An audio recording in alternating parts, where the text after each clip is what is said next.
ایک نے پوچھا تھا کہ ہمارے یہاں ایک بینک ہے، اس نے اس طرح کی اسکیم نکالی ہے کہ مثلا اگر آپ اکاؤنٹ میں 25 روپے رکھیں گے تو آپ کو ایک ٹکٹ دیا جائے گا، پھر کچھ عرصے بعد قرآن دازی ہوگی، اگر آپ کا انعام نکل آیا تو اس ٹکٹ کے بدلے آپ کو انعام ورنہ ٹکٹ گیا،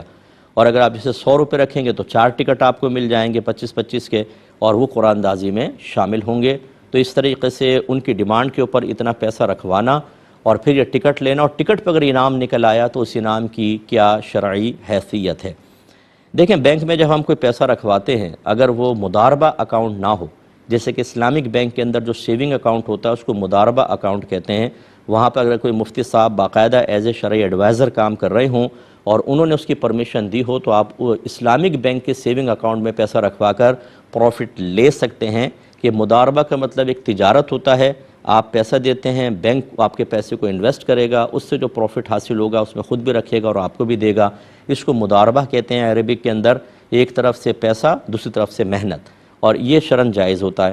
تو مضاربہ ہو تو ایک الگ بات ہے، لیکن عمومی طور پر جو سیونگ اکاؤنٹس ہوتے ہیں ان میں مضاربہ اکاؤنٹ نہیں ہوتے،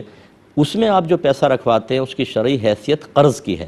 یا اسی طرح کرنٹ اکاؤنٹ میں جتنا پیسہ آپ رکھواتے ہیں اس کی شرعی حیثیت قرضے کی ہے۔ اب اگر بینک اس قرضے کے کو بنیاد بنا کر آپ کو کوئی بینیفٹ دے تو وہ ہرگز نہ لیں،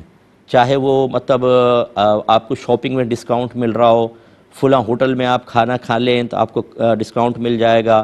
ایسا ہرگز نہ کریں کہ جو قرض کے اوپر آپ جو بھی بینیفٹ لیں گے، نفع لیں گے، وہ سود اور حرام ہوگا۔ نبی کریم صلی اللہ علیہ وسلم نے ارشاد فرمایا کہ جو قرض نفع کھینچے وہ نفع سود ہے۔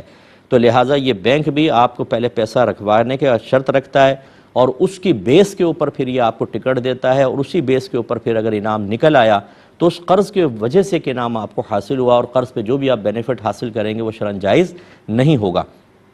ہمارے امام اعظم ابو حنیفہ رضی اللہ تعالیٰ عنہ ایک مرتبہ جنازہ پڑھانے گئے تو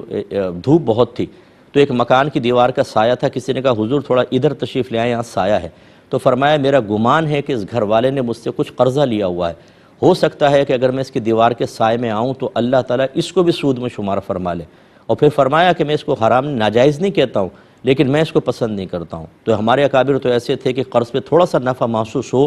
اس سے بھی اجتناب کیا کرتے تھے، تو بالکل اس سے اجتناب کیا جائے۔